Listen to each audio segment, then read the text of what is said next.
2019 में दुनिया का ध्यान खींचने वाली व्लादिमीर नामक बेलुगा व्हेल नॉर्वे में मृत पाई गई है। इसकी जानकारी एक रिपोर्ट में दी गई है। 14 फुट लंबी और 2700 पाउंड वजनी इस व्हेल को 5 साल पहले कैमरे के लिए डिजाइन किए गए हार्नेस के साथ देखा गया था, जिसके बाद इंटरनेट पर इसे व्लादिमीर द स्पाई व्हेल का नाम दे दिया गया था। इस व्हेल को पहली बार 22 अप्रैल 2019 को इंगोय द्वीप के पास देखा गया था। इस दौरान ये व्हेल एक तंग हार्नेस पहने हुए थी। पश्चिमी देशों का दावा है कि ये व्हेल रूसी नौसेना के गुप्त मिशन का हिस्सा थी, लेकिन ये संभवतः एक अभ्यास के दौरान उनके चंगुल से भाग निकली।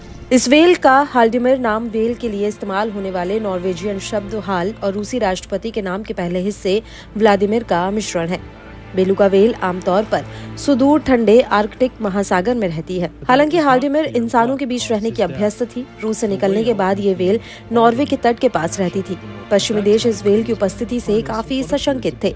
नॉर्वे ने कुछ महीनों पहले अपने नागरिकों को चेतावनी दी थी कि वे इस जलीय जीव के ज्यादा करीब न जाएं। इससे उनकी जान को खतरा भी हो सकता है। अमेरिकी नौसैनिक विशेषज्ञ एच.आई. शूटर ने बताया कि ये व्हेल कोला प्रायद्वीप के पास स्थित रूसी नौसेना के बेस पर रहती थी। वह उसके प्राकृतिक आवास आर्कटिक के किनारे पर स्थित है। ये पालतू थी और कई मौकों पर स्थानीय मछुआरों ने उसे पकड़ने की भी कोशिश की।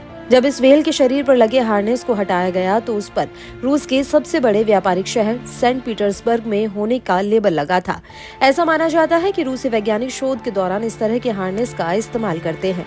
रूसी नौसेना ने शीत युद्ध के दौरान अमेरिका समेत पश्चिमी देशों की जासूसी के लिए समुद्री जीवों को जासूसी की ट्रेनिंग देना शुरू किया था। ये व्हेल भी उसी प्रोग्राम का हिस्सा थी। हालांकि रूसी नौसेना का ये प्रोजेक्ट सफल नहीं हो सका और बाद में इसे बंद कर दिया गया। इन समुद्री जीवों का मरमंसी मरीन बायोलॉजिकल इंस्टीट्यूट के वैज्ञानिक ट्रेनिंग दिया करते थे। इनमें व्हेल, शार्क, कछुओं के अलावा भी कई दूसरे समुद्री जीव शामिल थे। इन सभी समुद्री जीवों को अपने इंस्ट्रक्टर से आदेश लेने और दुश्मन के इलाके में घुसकर उसकी जासूसी करने के लिए प्रशिक्षित किया गया था। इन सभी समुद्री जीवों के शरीर पर एक खास हार्नेस लगाया जाता था, जिसमें एक या उससे अधिक कैमरे लगे होते थे। ये कैमरे देखने में एक GoPro जैसा था। इसका मतलब ये है कि ये कैमरे पानी के नीचे टोही मिशन में काम आ सकते थे। हालांकि पानी के अंदर और बाहर इनकी एक सीमित रेंज थी। इससे मिले वीडियो को देखकर पता लगता है कि रूसी सैन्य अधिकारी दुश्मन के सैन्य संसाधन, ताकत और कमजोरी का पता लगाते थे। हालांकि ये मिशन काफी खतरनाक होता था, क्योंकि समुद्री जीव कभी-कभी अपने इंस्ट्रक्टर के आदेश को मानने से इनकार कर देते थे। तो सवाल ये भी है कि आखिर रूस ने बेलुगा को क्यों चुना? दरअसल बेलुगा डॉल्फिन से बड़े होते हैं। नर बेलुगा व्हेल 5.5 मीटर तक लंबे होते हैं और उनका वजन 1600 किलोग्राम तक होता है। वे आर्कटिक में जीवन के लिए अनुकूलित हैं, जिसमें बर्फीले पानी में रहना भी शामिल है। इसके लिए उनके पास अन्य समुद्री स्तनधारियों की तुलना में शारीरिक अंतर है, जिसमें इसका सफेद रंग प्रमुख है। इनके पिछले भाग पर दूसरे समुद्री जीवों की तरह पंख नहीं होते। इनकी सुनने की शक्ति दूसरे जीवों से कई गुना ज्यादा होती है।